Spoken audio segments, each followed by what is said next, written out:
C Padmanabhan വക്കീൽ SIR എന്തായാലും EVM ഇപ്പോൾ കുറ്റം പറയുന്നില്ല. കാരണം പശ്ചിമ ബംഗാളിൽ EVM കുറ്റം പറഞ്ഞാൽ കേരളത്തിലും EVM കുറ്റം പറയേണ്ടി വരില്ല. അതുകൊണ്ട് അഡ്വക്കേറ്റ് പി നിയാസ് അത് മാറ്റി വെച്ചിട്ട് SIR കുറ്റം പറയുന്നത്. പിന്നെ CPM നിർലോഭമായിട്ടുള്ള പിന്തുണ BJPക്ക് ലഭിച്ചു എന്നാണ് അദ്ദേഹം പറഞ്ഞു വരുന്നത്. മാത്രമല്ല ആ ഒരു തിയറി ഉണ്ടല്ലോ, ഇപ്പം മഞ്ചേശ്വരത്തും കാസർഗോഡും നടന്നത്. അദ്ദേഹം കമ്പയർ ചെയ്യുന്നത് ഈ കഴക്കൂട്ടത്ത് കടകംപള്ളി സുരേന്ദ്രൻ്റെ വോട്ട് കുറഞ്ഞതാണ്, അതെങ്ങോട്ട് പോയി എന്നാണല്ലോ ചോദിക്കുന്നത്.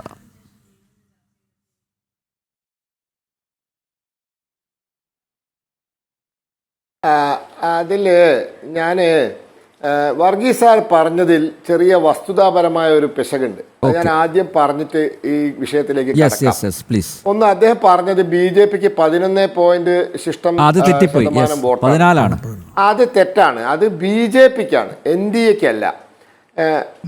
അതായത് ഇന്നലത്തെ മാതൃഭൂമി, ഇന്നത്തെ ഓൺലൈൻ മാതൃഭൂമി വായിക്കാം. അതായത് UDFന്റെ വോട്ടിന്റെ കണക്ക് 2021 39.47% നിന്നും 7.09 വർദ്ധിച്ച് 46.5% UDF.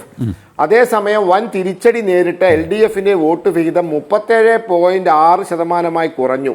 2021 45.43 നിന്നും 7.68% കുറവാണ് ഉണ്ടായിരിക്കുന്നത്.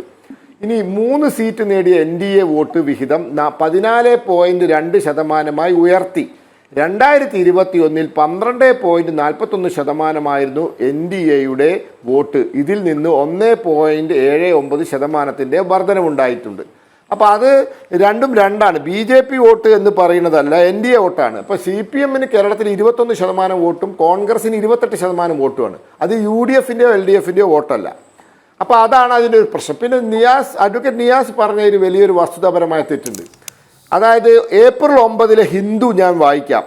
Of 90 lakh voters excluded by SIR in West Bengal 63% are Hindus, 34% are Muslims. അതായത് 63% ഹിന്ദുക്കളും 34% മുസ്ലിങ്ങളുമാണ് ഈ 90 ലക്ഷം, അതായത് ഇവിടെ പറഞ്ഞാൽ ഏതാണ്ട് 1 കോടി ആളുകൾ, അതായത് കൃത്യമായി പറഞ്ഞാൽ 90.66 ലക്ഷമാണ്. അതിൽ നിന്നും ഒഴിവാക്കപ്പെട്ടത് 63% ഹിന്ദുക്കളും മുസ്ലിങ്ങളുമാണ്. അല്ല, ഇതാ ഹിന്ദു, ഇത് എൻറാമിന്റെ ഹിന്ദു. സുപ്രീം കോടതിയൊക്കെ അവിടെ നിൽക്കട്ടെ, അതൊന്നും തീരുമാനമായിട്ടില്ല. അപ്പൊ ഇതാണ് സുപ്രീം കോടതിയിൽ ഇതിൽ 27 ലക്ഷത്തിന്റെ കേസും നടക്കുകയാണ്. ആ 27 ലക്ഷത്തിലും പറയൂ ഇതൊക്കെ കണക്കാണ്. ആ 27 ലക്ഷത്തിലും ഇത് തന്നെയാണ് ഏതാണ്ട് ശരാശരി. അതായത് ഹിന്ദുക്കളാണ് കൂടുതൽ, മുസ്ലിങ്ങളാണ് കുറവ്. ഇനി ഞാൻ എൻ്റെ ബൂത്തിലെ SIRന്റെ കണക്ക് പറയാം. എൻ്റെ ബൂത്തിൽ 171 പേരുകൾ ഡിലീറ്റായി. അത് ബാലുശ്ശേരി അസംബ്ലി മണ്ഡലത്തിലെ 176 നമ്പർ ബൂത്തിൽ 171 ആളുകളെ ഡിലീറ്റ് ചെയ്തു. ഇത് കണ്ടപ്പോൾ എനിക്ക് സ്വാഭാവികമായി സംശയം ഉണ്ടായി, കാരണം ഇത്ര ആളുകളൊക്കെ ഡിലീറ്റ് ചെയ്യാൻ പറ്റുമോ. അപ്പോൾ നോക്കുമ്പോൾ 2022 വോട്ടർ പട്ടിക ബേസായി എടുത്തിട്ടാണ് നോക്കുന്നത്. അപ്പോൾ പരിശോധിച്ചപ്പോൾ ഇവിടെ നിന്നും താമസം മാറിപ്പോയവർ, ഇവിടെ ജീവിച്ചിരുന്നവർ, മരിച്ചു പോയവർ, ഇങ്ങനത്തെ ആളുകളാണ് അതിൽ പെട്ടിരിക്കുന്നത്. അതിൽ 1-2 ഗൾഫുകാരുടെ പേര്, പട്ടാളക്കാരുടെ പേരാണ് ആകെ മിസ്സായി പോയത്. അത് അവർ പിന്നീട് ചേർക്കാൻ തയ്യാറായി. അപ്പോൾ ഇത് ശതമാനം വെച്ച് നോക്കുമ്പോൾ 0.5% മിസ്റ്റേക്ക് പോലും എൻ്റെ ബൂത്തിൽ ഉണ്ടായിട്ടില്ല. കാരണം മരിച്ചു പോയവരാണ്. കാരണം ഇത് 2002 ബേസ് എടുത്തിട്ട് നോക്കുമ്പോഴാണ് ഇത്രയും ഡിലീഷൻ വരുന്നത്. അപ്പോൾ അതാണ് ഈ 90.66 ലക്ഷത്തിൽ 27 ലക്ഷം മാത്രം കേസിൽ കുടുങ്ങാൻ കാരണം. അത്രയും അതിലല്ലാത്ത ആളുകളൊക്കെ മരിച്ചുപോയവരും നാട് വിട്ടുപോയവരുമാണ്. അപ്പോൾ ഇതാണ് അത് തന്നെ. അതിലും ആ 27 ലക്ഷത്തിലും ശരാശരി ജനസംഖ്യ, അതായത് മതപരമായ തോത് ഏതാണ്ട് ഇത്ര തന്നെയാണ്. അപ്പോൾ ഈ പറയുന്നത് മുസ്ലിങ്ങൾ മുഴുവൻ വെട്ടിക്കളഞ്ഞു, ഹിന്ദുക്കൾ, അതൊക്കെ വെറുതെ പറയുന്നതാണ്. സുപ്രീം കോടതി മുമ്പാകെ ഇന്ത്യയിലെ എല്ലാവരുടെയും മുമ്പാകെയുള്ള കണക്ക് 63% 34%. പിന്നെ 3% മറ്റു വിഭാഗത്തിൽപ്പെട്ട ആളുകളാണ്. അപ്പോൾ ഇതാണ് അതിൻ്റെ സത്യം. പിന്നെ മറ്റൊന്ന് പറഞ്ഞു, ഇവിടുന്ന് ആളുകളെ കൊണ്ടുപോയിന്ന്. എൻ്റെ അനിൽ നമ്പ്യാരെ, പെരുമ്പാവൂർ അങ്ങാടി കാലിയാണ്, അറിയാലോ. പെരുമ്പാവൂർ അങ്ങാടി കാലിയാണ്. പെരുമ്പാവൂർ അങ്ങാടിയിലെ ബംഗാളികൾ മുഴുവൻ വോട്ട് ചെയ്യാൻ പോയി. അവർക്ക് അവരെ നാട്ടിൽ വോട്ട് ചെയ്യാൻ പോകണ്ടേന്ന്. ഇത് എന്തൊരു കഷ്ടമാണ്. നമ്മുടെ നാട്ടിലേക്ക് ഞാൻ ഇപ്പം മഞ്ചേശ്വരത്തെ കണക്ക് പറയാം, എനിക്കറിയാവുന്ന കണക്ക്. 8000-ഓളം ആളുകൾ ഗൾഫിൽ നിന്നും ജോലിക്ക് വരാൻ നിന്നതാണ് വോട്ട് ചെയ്യാൻ.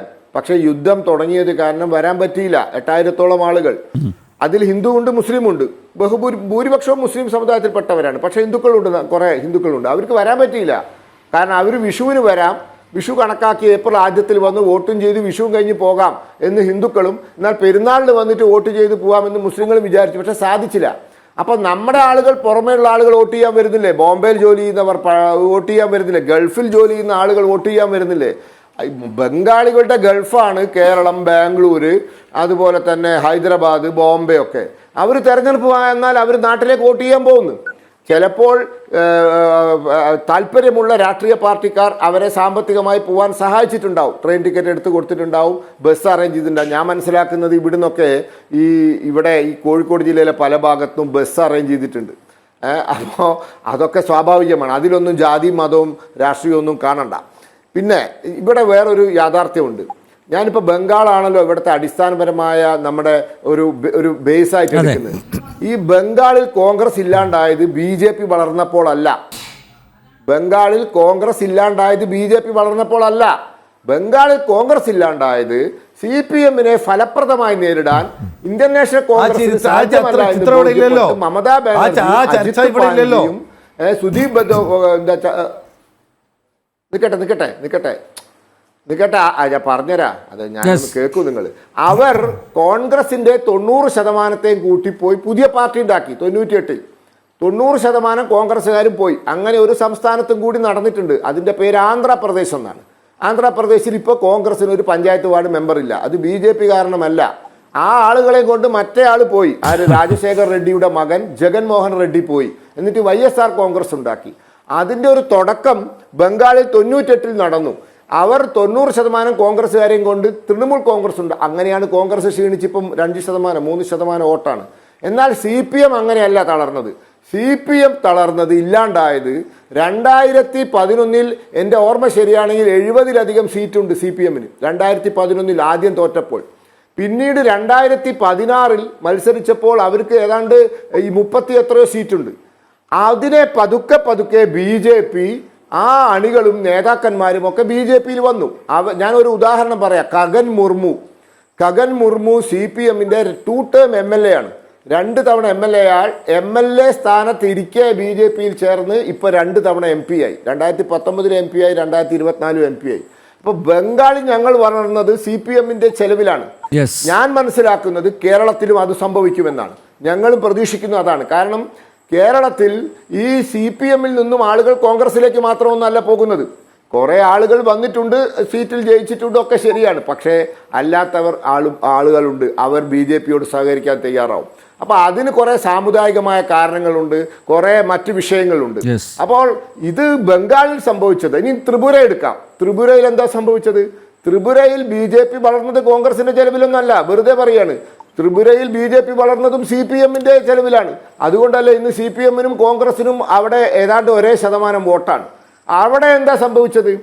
ഈ CPM-ന്റെ 25 വർഷത്തെ ഭരണം അത് പരാജയപ്പെടുത്താൻ കോൺഗ്രസിന് സാധിക്കില്ല എന്ന് കണ്ടപ്പോൾ കോൺഗ്രസ്സുകാരും വന്നു നമ്മുടെ കൂടെ. CPM-ൽ പഠിപ്പ് തോന്നിയ CPM-കാരും വന്നു നമ്മുടെ കൂടെ. അങ്ങനെയാണ് സംഭവിച്ചത്. അപ്പോൾ ഈ 2 കമ്മ്യൂണിസ്റ്റ് പാർട്ടി ഭരിച്ച സംസ്ഥാനങ്ങളിലും അല്ലെങ്കിൽ കമ്മ്യൂണിസ്റ്റ് പാർട്ടിക്ക് വേരോട്ടമുള്ള മറ്റു 2 സംസ്ഥാനങ്ങളിലെയും പോലെ സമാനമായ സാഹചര്യം കേരളത്തിലുമുണ്ട്. അത് കമ്മ്യൂണിസ്റ്റ് പാർട്ടിയുടെ തകർച്ച, കമ്മ്യൂണിസ്റ്റ് പാർട്ടി ഇന്നത്തെ അവസ്ഥ, കാരണം ഇതിനൊരു ഭാവി ഇല്ലാത്തൊരവസ്ഥയിലാണ് ഇത് നിൽക്കുന്നത്. അപ്പൊ അതുകൊണ്ട് അത് BJP-ക്ക് ഗുണമാവുന്നു എന്ന് വിശ്വസിക്കുന്നവരാണ് ഞങ്ങൾ. അതുകൊണ്ടാണ് ബംഗാളിനോട് സമാനതകൾ ഉണ്ടോ ചോദിച്ചാൽ ഉണ്ട്, എന്നാൽ പൂർണ്ണമായിട്ട് ഇല്ല എന്ന് ഞാൻ തുടക്കത്തിൽ പറഞ്ഞത്.